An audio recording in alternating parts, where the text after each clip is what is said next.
আরজিকর ঘটনা ধিক্কার জানাই, আমরা চাই অপরাধী শাস্তি পাক। এখন এটা সুপ্রিম কোর্টের তত্ত্বাবধানে আন্দোলনকে সমর্থন করে সুপ্রিম কোর্টের কথাকে মান্যতা দিয়ে সামঞ্জস্যতায় বসতে চেয়েছিলেন মুখ্যমন্ত্রী।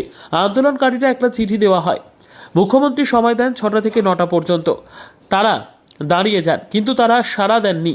সবাই যখন বেরিয়ে যাচ্ছে তখন তারা আলোচনা করতে চেয়েছেন, তাই আর হয়নি। 9 আগস্ট একটি মেয়ে খুব নক্কারজনকভাবে নির্যাতনের শিকার হয়েছিল এবং তার মৃত্যুও হয়েছিল। সেই 9 আগস্টের পর থেকে জুনিয়র ডাক্তাররা আন্দোলন করেছেন, কর্মবিরতিও করেছে। আমরা মাননীয় নির্দেশ মতো রাজ্য সরকারের পদক্ষেপ নিচ্ছি। মুখ্যমন্ত্রী গতকাল বলেছেন, জুনিয়র ডাক্তারদের এই রকম বৃষ্টিতে কষ্ট তোমরা করছো। সেখানে দাঁড়িয়ে বেশ কয়েকটা দাবি তিনি মেনে নিয়েছিলেন। তিনি পরবর্তীতে জুনিয়র ডাক্তারদের পক্ষ থেকে তারা তার সঙ্গে দেখা করতে চায়। কয়েকদিন ধরেই কেউ দেখা করতে আসেনি। মাননীয় মুখ্যমন্ত্রীর পক্ষ থেকে বলা হয়েছে কেউ যাতে না ভেজেন। তিনি কতটা স্নেহপ্রবণ তার বাড়ির দরজায়, তখন যদি আলোচনা না চান তাহলে এক কাপ চা খেয়ে চলে যাবেন উনি বলেছেন। 6টা থেকে 9টার মধ্যে একটা বাড়িতে 40 জন আসা জায়গা দিয়েছেন, 40 জনকে আসার নির্দেশ দিয়েছিলেন আধিকারিকরা সবাই। যখন এবং আমিও বেরিয়ে যাচ্ছি 3 ঘন্টা অপেক্ষা করার পর, তারা যখন বলবেন তখনই সরকারকে রেডি থাকতে হবে। এই কর্মবিরতি মানুষের পক্ষে কতটা প্রাণঘাতী হচ্ছে। অন্তত 7,000 মানুষ বিভিন্ন অপারেশনের জন্য অপেক্ষা করছেন। মাননীয় মুখ্যমন্ত্রী সবসময় তাদের প্রতি সহানুভূতিশীল। 7 জন ডাক্তারকেও সরিয়ে দিতে বলেছেন। তিনি বলেছেন জামাকাপড় তারা যখন বলবেন তখনই সরকারকে রেডি থাকতে। খতিয়ে দেখার কথা বলেছেন, যা যা করার তিনি বলেছেন। এটা একটা বিচার বিভাগীয় বিষয়, কিন্তু মুখ্যমন্ত্রী সবসময় তার সহনশীলতা দেখিয়েছেন। জাস্টিসের দাবি তো মুখ্যমন্ত্রী নিজেও করেছেন।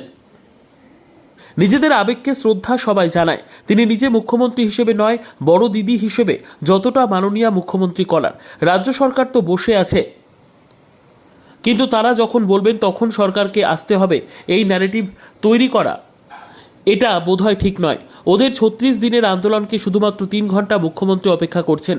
বিচারাধীন মামলা সুপ্রিম কোর্টে, এটা তার মানসিকতা। তিনি এই যে বিশ্বাসযোগ্যতা, ধরুন 10 জন প্রতিনিধিকে বিশ্বাস করে পাঠিয়েছেন, এটা রেকর্ডিং হবে 3 ঘন্টা।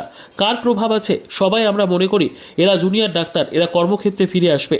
আমরা তার পথ অনুসরণ করি। রাজ্য সরকার তো বসে আছে, কিন্তু এমন একটা ব্যাপার হচ্ছে যেন যখন আন্দোলনকারী তাদের আন্দোলনকে সম্পূর্ণভাবে সমর্থন করেছেন মুখ্যমন্ত্রী, কিন্তু তারা যখন বলবেন তখন রাজ্য সরকারকে আসতে হবে, এরকম একটা ন্যারেটিভ তৈরি করা, এটা বোধহয় মানুষের কাছে ঠিক একটা ভালো বার্তা যায় না। কিন্তু রাজ্য সরকার যে সবসময় এই ব্যাপারে সবসময় তাদের সদর্থক পদক্ষেপ নিয়েছেন এবং মাননীয় মুখ্যমন্ত্রী সবসময় তার এই ইতিবাচক ইচ্ছা প্রকাশ করেছেন, সে বিষয় বোধহয় কোথাও কারুর সন্দেহ নেই। জনসাধারণ সেটা নিশ্চিতভাবে বুঝতে পেরেছে। বলছি, আমরা 36 দিন আন্দোলনে আছি, আর রাজ্যের সরকার তারা একটু 3 ঘন্টার বেশি বসতে পারলো না, চিকিৎসকরা বলছে। না, এটা কথাটা হয়তো ঠিক নয়। ওরা ছোট তো, নানা রকম ওদের একটা অন্য আবেগের মধ্যে দিয়ে এটা বলেন। ওদের 35 দিন, আজকে 36 দিনের এই যে আন্দোলন, তাকে তো নিশ্চয়ই আমরা এবং বিশেষ করে মাননীয় মুখ্যমন্ত্রী তাকে তাদের মানে সেই আন্দোলনকে সমর্থন করেন বলে তো তিনি ধর্ণা মঞ্চে গিয়েছেন। কিন্তু এটাও তো মনে রাখতে হবে যে মাননীয় মুখ্যমন্ত্রী 10 তারিখ অর্থাৎ মঙ্গলবার 2 ঘন্টা বসেছেন, তারপর বুধবার বসেছেন, বৃহস্পতিবার বসেছেন, শুক্রবারে গিয়ে আবার তাদেরকে ডেকেছিলেন, বসেছেন, শনিবারে তাদের বাড়িতে ডেকেছেন, নিজে ধর্ণা মঞ্চে গিয়েছেন। তাই শুধুমাত্র 3 ঘন্টাটাকে বললে কিন্তু সেটা বোধহয় ঠিক হচ্ছে না। ওরা ছোট, তাই জন্য হয়তো এইভাবে বলছে। কর্তব্যরত অবস্থায় পুলিশ কর্তাকে গ্রেফতার করা হলো খুন এবং ধর্ষণের মামলা, এটা কি পুলিশের কাছে কতটা লজ্জা? সিবিআই মামলা দেখছে, সিবিআই যেটা মনে করবে সুপ্রিম কোর্ট সেটা দেখছে, সেটা সিবিআই সেটা বলবে সুপ্রিম কোর্টের কাছে। এটা নিয়ে আমাদের কিছু বলার নেই। দিদি, আপনি নিজেও বললেন যে পরিষেবা কোথায় কোথায় সমস্যা দেখা যাচ্ছে, তাহলে দিদি এই সমাধান সূত্র কিভাবে বেরোবে? সেটাই তো মাননীয় মুখ্যমন্ত্রী বারবার বলছেন যে কর্মবিরতি না করে কর্মক্ষেত্রে ফিরে আসতে। তো সেটা ওরা কি সিদ্ধান্ত নেবেন সেটা ওদের ব্যাপার।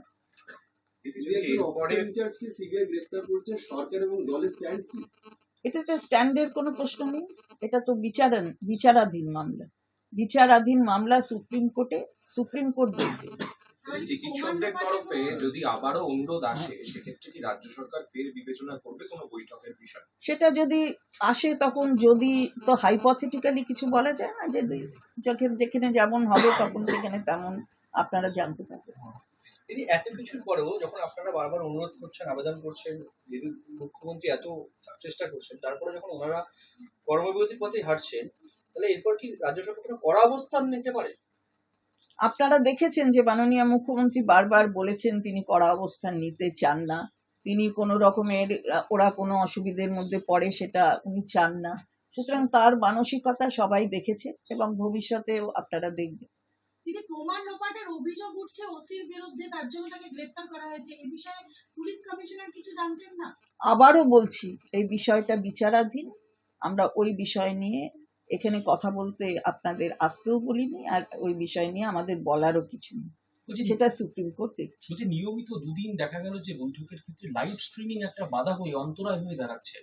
আর 4 তারিখ হঠাৎ সমস্যাটা কি হলো? লাইভ স্ট্রিমিং না করলে কি বিশ্বাসযোগ্য না, আসবে না? এই যে বিশ্বাসযোগ্যতা, ধরুন একটা জায়গা থেকে পাঠিয়েছে 10 জন প্রতিনিধি কি 40 জন প্রতিনিধি, তার মানে যারা আন্দোলনরত তারা তো এই 40 জন প্রতিনিধিকে বিশ্বাস করেন, তার জন্যই তো তাদের পাঠিয়েছেন। তো তাহলে সেখানে লাইভ স্ট্রিমিং এর প্রশ্ন, যদি যে কারণে বলা হয়েছে যে এটা সাবজুডিস ম্যাটার, এটা করা যাবে না, তো সেটা তো মিনিট হতো, সেটা তো বলেছেন মুখ্যমন্ত্রী নিজে বলেছেন, আপনারাও শুনেছেন সে কথা, তিনি বাড়ির দরজায় দাঁড়িয়েও সে কথা বলেছেন যে যদি এটা রেকর্ডিং হবে, যদি সুপ্রিম কোর্ট বলে তাহলে সেটা দিয়ে দেওয়া হবে, মিনিট করা হবে, মিনিটে সই করা হবে, সেটা তো তিনি বলেছেন দুপক্ষ সই করবে। তো সেখানে যদি কোনো অন্যরকম মিনিটেড হতো তাহলে তারা তো নিশ্চয়ই সেটা সেই অভিযোগ তুলতেই পারতেন সেখানে। সুতরাং এটা মানে আমি জানি না এর কোনো মানে এই ব্যাপারটা কেন, কারণ পরে তো তারাই আবার বলেছেন যে কোনোটাই চান না, মিনিট চান। যদি আগেই বলতেন তার জন্য 3 ঘন্টা সময় লাগলো, সেটাও একটা ব্যাপার। কালকে মুখ্যমন্ত্রী বলেছেন রাজনীতি ছেড়ে